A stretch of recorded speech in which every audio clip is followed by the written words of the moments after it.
అందరికీ నమస్కారం. ముందుగా ఈ వీడియోకి ఒక లైక్ కొట్టి మన ఛానల్‌ని ఇప్పుడే సబ్స్క్రైబ్ చేసుకోండి. ఈ నెల ఆగస్టు 21వ తేదీన రెండవ శ్రావణ శుక్రవారం వచ్చింది. కోరిన కోరికలు నెరవేర్చే తల్లిని ఆ వరలక్ష్మీదేవి భక్తి శ్రద్ధలతో వరలక్ష్మి వ్రతాన్ని చేసుకుంటే అష్టలక్ష్ముల ఆశీర్వాదం వెంటనే లభిస్తుంది. ఈ శ్రావణ మాసంలో ఎవరైతే వరలక్ష్మి వ్రతాన్ని చేసుకుంటారో అలాంటి వారి కష్టాలన్నీ వెంటనే తొలగిపోయి అష్టైశ్వర్యాలు సులభంగా కలుగుతాయి. అయితే ఆగస్టు 21 వరలక్ష్మి వ్రతం వచ్చేలోపు ముందుగానే పూజ సామాగ్రి సిద్ధం చేసుకొని పెట్టుకోండి. దీనివల్ల మీ పూజలో ఎలాంటి లోపాలు లేకుండా అమ్మవారిని పూజించవచ్చు. వరలక్ష్మి వ్రతానికి కావలసిన ముఖ్యమైన పూజా సామాగ్రి ఏమిటి? ఏ సమయంలో వరలక్ష్మి వ్రతాన్ని ప్రారంభించాలి? పూజా విధానం అలాగే పాటించవలసిన నియమాల గురించి ఈ వీడియోలో తెలుసుకుందాం. ముందుగా ఈ వీడియోకి ఒక లైక్ కొట్టి జై శ్రీరామ్ అని కామెంట్ చేయండి. స్త్రీలు సుమంగళిగా ఉండాలంటే తప్పకుండా వరలక్ష్మి వ్రతాన్ని చేసుకోండి. మీ భర్తకు మీ పిల్లలకు చాలా మంచి జరుగుతుంది. కాబట్టి ఆగస్టు 21వ తేదీన వరలక్ష్మి వ్రతం చేసే ఆడవారు ముందుగానే పూజ సామాగ్రిని తెచ్చుకొని సిద్ధంగా ఉంచుకోండి. వరలక్ష్మి వ్రతానికి కావాల్సిన ముఖ్యమైన పూజ సామాగ్రి ఏమిటంటే 100 గ్రామ్స్ పసుపు కుంకుమ ప్యాకెట్లు తెచ్చుకోండి. అలాగే ఒక చిన్న గంధం డబ్బాను కూడా తెచ్చుకోండి. అయితే రంగు కలిపిన పసుపు కుంకుమలు కాకుండా నాణ్యమైన పసుపు కుంకుమలను తెచ్చుకోండి. అలాగే అమ్మవారిని పూజించడానికి గులాబీ పూలు మరియు తామర పూలు ఏర్పాటు చేసుకోండి. ఈ రెండో శ్రావణ శుక్రవారం వరలక్ష్మి పూజలో గులాబీ పూలతో అమ్మవారిని పూజిస్తే ధనపరంగా బాగా కలిసి వస్తుంది. అలాగే తామర పూలతో వరలక్ష్మీదేవిని పూజిస్తే కోరిన కోరికలన్నీ వెంటనే నెరవేరుతాయి. ఇక పూజకు వాడే తమ్మలపాకులు, అరటి పండ్లు, వక్కలను కూడా సిద్ధం చేసుకోండి. అలాగే మీకున్న స్తోమతకు బట్టి అమ్మవారి పూజలో పట్టు చీరను పెట్టుకోండి లేదా ఒక జాకెట్ ముక్కను సమర్పించండి. కాబట్టి ఈ వరలక్ష్మి వ్రతం వచ్చేలోపు ఒక పసుపు రంగు పట్టు చీరను లేదా జాకెట్ ముక్కను ముందుగానే సిద్ధం చేసుకొని పెట్టుకోండి. వరలక్ష్మి పూజలో అమ్మవారికి ముందుగా తాంబూలం సమర్పించి తర్వాత వ్రతాన్ని ప్రారంభించాలి. అమ్మవారికి సమర్పించే తాంబూలంలో 2 తమలపాకులు, 2 అరటి పండ్లు, 2 వక్కలు, పసుపు కుంకుమలు పెట్టి అమ్మవారికి తాంబూలం సమర్పించండి. అలాగే వరలక్ష్మి పూజలో అమ్మవారికి 5 రకాల పండ్లు ఉండాలి. కాబట్టి మీ పూజలో ఖచ్చితంగా 5 రకాల పండ్లు పెట్టుకోండి. అలాగే సువాసన గల అగరబత్తులు, ముద్ద కర్పూరం కూడా సిద్ధం చేసుకోండి. ఎక్కడైతే మంచి సువాసనలు వెదజల్లుతాయో అక్కడ లక్ష్మీదేవి తాండవిస్తుంది. వరలక్ష్మి పూజలో ఖచ్చితంగా చిల్లర నాణాలు పెట్టుకోవాలి. కాబట్టి 11 రూపాయల బిళ్ళలు లేదా 21 రూపాయల బిళ్ళలను అమ్మవారి ముందు ఖచ్చితంగా పెట్టుకోండి. అలాగే అమ్మవారిని పూజించడానికి లక్ష్మీదేవి చిత్రపటం లేదా అమ్మవారి రూపంను ముందుగానే సిద్ధం చేసుకొని పెట్టుకోండి. అలాగే పూజలో కలశం ఏర్పాటు చేసుకోవడానికి ఒక రాగి చెంబు, కొబ్బరికాయ, అలాగే ఒకటి ఎర్రటి వస్త్రాన్ని తెచ్చుకోండి. అలాగే చేతికి కట్టుకోవడానికి నోము దారాలు కూడా మర్చిపోకుండా తెచ్చుకోండి. అలాగే పూజ కోసం మట్టి ప్రమిదలు ఉపయోగిస్తే చాలా మంచిది. కాబట్టి వరలక్ష్మి వ్రతం వచ్చేలోపు మట్టి కుందులో తెచ్చుకొని సిద్ధం చేసుకోండి. అలాగే సుగంధ ద్రవ్యాలైన జాజికాయ, జాపత్రి, యాలకులను కూడా తెచ్చుకొని సిద్ధం చేసుకోండి. వీటి వల్ల కుబేర అనుగ్రహం కలిగి ఆకస్మిక ధనలాభం కలుగుతుంది.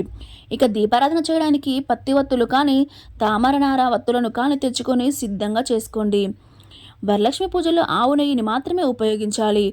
పూజల లక్ష్మీదేవిని అలంకరించడానికి కొన్ని ఆభరణాలను కూడా ముందుగానే సిద్ధం చేసుకోండి. అమ్మవారిని ఆభరణాలతో అలంకరించి వరలక్ష్మి వ్రతాన్ని ఆచరిస్తే అమ్మవారి ఎంతో మురిసిపోయి కోరిన వారాలను వెంటనే ప్రసాదిస్తుంది. అమ్మవారి పటానికి గాజుల మాల వేసి పూజిస్తే చాలా మంచిది. లేదా పసుపు కొమ్ములతో మాల తయారు చేసి అమ్మవారి పటానికి వేస్తే ఇంకా మంచిది. కలశం మరియు దేవత పటాలు ప్రతిష్ఠించడానికి పీఠం తెచ్చుకోండి. అలాగే ఒక చిన్న లక్ష్మీదేవి విగ్రహాన్ని తెచ్చుకోండి. అమ్మవారికి పంచామృతాలతో అభిషేకం చేస్తే కోరిన కోరికలన్నీ వెంటనే నెరవేరుతాయి. వరలక్ష్మి వ్రత కల్ప పుస్తకాన్ని కూడా మర్చిపోకుండా తెచ్చుకోండి. పూజ చివరిలో వ్రత కథను చదివితేనే మీ పూజకు సంపూర్ణ పుణ్య ఫలితం లభిస్తుంది. లక్ష్మీదేవికి అత్యంత ప్రీతికరమైన వాటిలో ఏనుగులు ఒకటి. కాబట్టి మీకు వీలు కుదిరితే చిన్న సైజులో ఉన్న 2 ఏనుగు విగ్రహాలను తెచ్చుకొని వరలక్ష్మి పూజలో అమ్మవారి పక్కన పెట్టుకోండి. మీ ఇల్లంతా కనకవర్షంతో నిండిపోతుంది. వరలక్ష్మి వ్రతాన్ని చేసే ఆడవారు ఒక చిన్న లక్ష్మీదేవి విగ్రహాన్ని తెచ్చుకొని వరలక్ష్మి పూజలో ఆ లక్ష్మీదేవి విగ్రహానికి ఆవు పాలతో అభిషేకం చేసి అమ్మవారి కరుణ కటాక్షాలు వెంటనే లభిస్తాయి.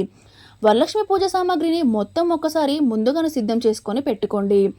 ఇక ఆగస్టు 21వ తేదీన రెండో శ్రావణ శుక్రవారం నాడు వరలక్ష్మి వ్రతాన్ని చేసుకోవాలి. స్త్రీలు ఉదయాన్నే నిద్రలేచి ముందుగా ఇల్లంతా శుభ్రం చేసుకొని ఇంటి గుమ్మానికి పసుపు రాసి కుంకుమ బొట్టు పెట్టి మామిడి తోరణాలు కట్టుకోండి. వరలక్ష్మి వ్రతాన్ని ఏ సమయంలో ప్రారంభించాలంటే ఉదయం సింహలగ్నంలో 6:23 నుండి 7:45 మధ్యలో వ్రతాన్ని ప్రారంభించి, లేదా మధ్యాహ్నం వృశ్చిక లగ్నంలో 12:06 నుండి 2:20 మధ్యలో వ్రతాన్ని చేసుకోవచ్చు. ఇక సాయంత్రం పూట చేసుకునేవారు సంధ్యా కుంభ లగ్నంలో సాయంత్రం 6:16 నుండి 7:52 మధ్యలో వరలక్ష్మి వ్రతాన్ని చేసుకోవచ్చు. ఈ వరలక్ష్మి వ్రతాన్ని చేసే ఆడవారు పసుపు రంగు, ఎరుపు రంగు లేదా ఆకుపచ్చ రంగు పట్టు చీరను ధరించాలి. ముందుగా అమ్మవారికి సమర్పించాల్సిన నైవేద్యాలు తయారు చేసుకోండి. వరలక్ష్మి పూజలో అమ్మవారికి 9 రకాల నైవేద్యాలు సమర్పించాలని పండితులు వివరిస్తున్నారు. పూర్ణాలు, గారెలు, బూరెలు, పరమాన్నం, పులిహోర, బొబ్బట్లు, చలిమిడి, వడపప్పు, శనగలు, ఈ 9 నైవేద్యాలను అమ్మవారికి నివేదించాలి. అయితే 9 రకాల వంటలు చేయలేని వాళ్ళు కనీసం 5 రకాల నైవేద్యాలను సమర్పించండి. అమ్మవారిని వివిధ రకాల పూలతో అందంగా అలంకరించి కలశం ఏర్పాటు చేసుకోండి. పీఠం పైన ఒకటి ఎర్రటి వస్త్రాన్ని పరిచి ఆ వస్త్రం పైన కొన్ని బియ్యం పోసి బియ్యం పైన కలశం పెట్టుకోండి. కలశానికి కుంకుమ బొట్లు పెట్టి నీళ్లు పోసి చిటికెడు పసుపు కుంకుమలు కూడా వేసి కలశం పైన కొబ్బరికాయను పెట్టుకోండి. ఈ కొబ్బరికాయను ఎర్రటి వస్త్రాన్ని చుట్టి కలశాన్ని పూలతో అలంకరించండి. కలశం పక్కనే అమ్మవారి రూపాన్ని ప్రతిష్ఠించుకోండి. అమ్మవారికి కుంకుమ బొట్టు పెట్టి మొదటిగా గణపతిని పూజించి వ్రతాన్ని ప్రారంభించండి. ఇక పూజ చివరిలో దారం కట్టుకోవడానికి ముందుగానే నోము దారాలు తయారు చేసుకోండి. ఒక తెల్లటి దారాన్ని 5 పోగులుగా చేసి పసుపు రాసి పూలు కట్టి ఆ తోరణాన్ని అమ్మవారి దగ్గర పెట్టుకోండి. ముందుగా పసుపుతో గణపతిని తయారు చేసి గణపతిని పూజించి వరలక్ష్మి వ్రతాన్ని ప్రారంభించాలి. అమ్మవారి ముందు 2 దీపాలు వెలిగించి అమ్మవారికి తాంబూలం సమర్పించండి. మహాలక్ష్మి అష్టకాన్ని చదువుతూ లక్ష్మీదేవిని పూజించాలి. లేదా ఓం మహాలక్ష్మీ దేవాయ నమః అనే మంత్రాన్ని 108 సార్లు జపించండి. పూజ చివరిలో అమ్మవారికి హారతి సమర్పించి తలపై అక్షింతలు వేసుకొని ప్రదక్షిణలు చేసి మీ వ్రతాన్ని ముగించుకోండి. మీ ఇంటికి 5 ముత్తైదులను పిలిచి వాయనం అందించండి. ముత్తైదులకు సమర్పించే వాయనంలో 2 తమలపాకులు, అరటిపండు వక్కలు, గాజులు, 1 రూపాయి బిళ్ళ, అలాగే నానబెట్టిన శనగలు ఉండాలి. ఇంటికి వచ్చిన ముత్తైదులకు కాళ్ళకు పసుపు రాసి కుంకుమ బొట్టు పెట్టి వాయనం అందించాలి. వరలక్ష్మి పూజలో ప్లాస్టిక్ వస్తువులు వాడకూడదు. అలాగే పూజలో కలశం పైన పెట్టే కొబ్బరికాయకు పీచు ఉండాలి. ఇంట్లో పూజ పూర్తయిన తర్వాత వెంటనే కలశాన్ని పక్కకు జరపకూడదు.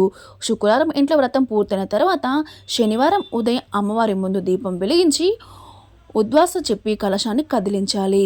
అలాగే పూజలో పెట్టిన పసుపు గణపతిని నీటిలో కరిగించి ఆ నీటిని పూల మొక్కలు పోయాలి.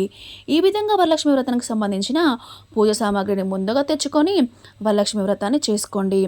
ఇలా చేసుకుంటే మీ ఇంట్లో అష్టైశ్వర్యాలు కలిగి మీ కుటుంబం ఎప్పుడూ చల్లగా ఉండి మీ కుటుంబం వృద్ధి వస్తుంది. అలాగే మీకున్న అప్పుల బాధలు అన్నీ తీరిపోయి మీరు ఎప్పుడు సంతోషంగా ఉంటారు. ఇలా చేసుకొని ఒక్కసారి చూడండి. ఇలా కాకుండా మీకు మీ స్తోమతకు తగ్గట్టుగా మీరు అమ్మవారిని మనస్ఫూర్తిగా కోరుకొని పూజ చేసుకున్నా సరిపోతుంది. అలాగే మీరు చేసే పూజలో ఎలాంటి ఆటంకం లేకుండా, మీరు ఎలాంటి డిస్టర్బెన్స్ లేకుండా ముందుగానే పూజ సామాగ్రి తీసుకొని పెట్టుకోండి. అలా అయితే మీకు శుక్రవారం రోజున ఎలాంటి హడావిడి లేకుండా మీ పూజ సక్రమంగా జరుగుతుంది. నేను ముందు వీడియోలో పూజ సామాగ్రికి కావాల్సిన వీడియో కూడా చేశాను. అది నా వీడియోలో ఉంటుంది. ఒకసారి చెక్ చేసి ఆ రోజుకి కావాల్సిన వస్తువులన్నీ మీరు ముందు రోజే తీసుకొచ్చుకొని పెట్టుకోండి. అలా చేయడం వల్ల మీకు ఎలాంటి హడాబడి లేకుండా మీ పూజ దివ్యంగా పూర్తవుతుంది. ఇలాంటి మంచి మంచి వీడియోస్ కోసం మా ఛానల్ని సబ్స్క్రైబ్ చేసుకోండి. Thank you for watching. అలాగే ఇంకో విషయం, మీరు ఈ వీడియో చూస్తున్నారు కదా, ఈ వీడియో మీకు నచ్చినట్లయితే ప్లీజ్ మీ ఫ్రెండ్స్కి అండ్ ఫ్యామిలీస్కి అందరికీ షేర్ చేయండి. అలాగే ఈరోజు నేను ఇలాంటి ముగ్గులు వేశాను. ఇలాంటి ముగ్గులు మీరు రేపు శుక్రవారం కాబట్టి ఈ తామరపు ముగ్గులు వేసుకోండి. అలాగే ఇలాంటి మంచి మంచి వీడియోస్ కోసం ఎప్పుడు మమ్మల్ని ఫాలో అవుతూ ఉండండి. Thank you for watching.